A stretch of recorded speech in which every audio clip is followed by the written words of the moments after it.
L'intérêt de l'astrologie jupitérienne, qui est l'astrologie minimaliste, minimale, c'est qu'on peut faire des statistiques, même sur une seule personne. Ça permet de s'assurer que la personne est bien jupitérienne. Parce que toute la question, maintenant, c'est pas de dire tout le monde est jupitérien ou tout le monde est ceci ou cela, c'est de dire, mais choisir qui sont les jupitériens. Et la meilleure définition d'un jupitérien, c'est qu'il vit d'après le cycle de Jupiter. Et le cycle de Jupiter, il va le vivre tous les 6 ans. Autrement dit, dans sa vie, il aura vécu une douzaine de cycles de Jupiter. Je rappelle d'ailleurs le mot douzaine est intéressant parce que c'est justement la durée du cycle de Jupiter, de 12 années terrestres.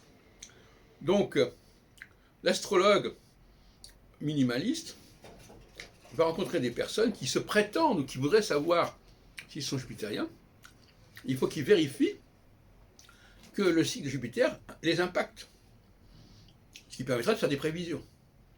S'il ne peut pas apporter ce label, la personne ne sera pas considérée comme jupitérienne et donc ne sera pas considérée comme un leader.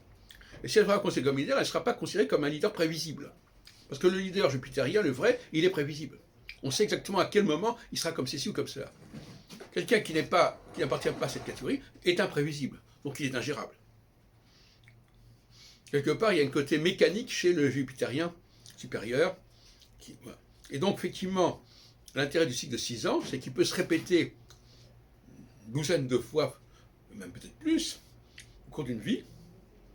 Et je rappelle aussi que à 13 ans, on a la confirmation religieuse, notamment chez les Juifs, et que la 13e année, c'est le début d'un nouveau cycle de 12 ans. Et peut-être que le premier cycle de 12 ans, d'ailleurs, ne compte pas et qu'il faut attendre le deuxième cycle de 12 ans pour être fixé, ce qui est logique. Hein. Donc ce moment-là est très important de la 13e année parce que ça veut dire qu'on va entrer dans une nouvelle phase. Cela dit, il ne faut pas compter comme ça, parce que comme on n'est pas forcément sous une quadrature, le cycle ne commence pas à la naissance, mais il peut commencer 3 ans plus tard ou quelques années plus tard. Et donc finalement, ce n'est pas le moment de la naissance qui serait déterminant ici. Par contre, ce qui est déterminant au moment de la naissance, c'est la position du soleil. Mais pas le début du cycle.